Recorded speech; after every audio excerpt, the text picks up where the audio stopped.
42 વર્ષથી ચાલુ છે અને અત્યારે હાલ બિહારમાં બક્સરમાં પણ ત્યાં સેવા ચાલુ છે કે આજુબાજુના ગામમાં કદાચ એવું બને કે કોઈ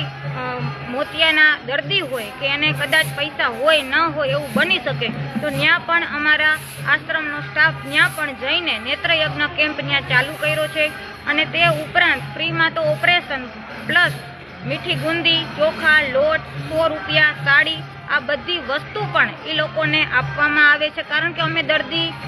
દર્દી ભગવાન માનીએ છીએ, અમારા મહેમાન માનીએ છીએ અને એ લોકોના આશીર્વાદથી અમે આટલા સ્ટાફ આખો દિવસ કામ કરતા હોય તો પણ અમને જરા પણ થાક નથી લાગતો। અને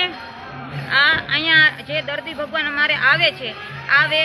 લેવા જઈએ છીએ, પછી મૂકવા પણ જઈએ છીએ। અહીંયા અમે રાખીએ 2 દિવસ, રહેવા, જમવા, ચા પાણી તમામ ખર્ચ અમારા તરફથી સાવ એટલે સાવ મફત આપવામાં આવે છે। એટલે વધુ ને વધુ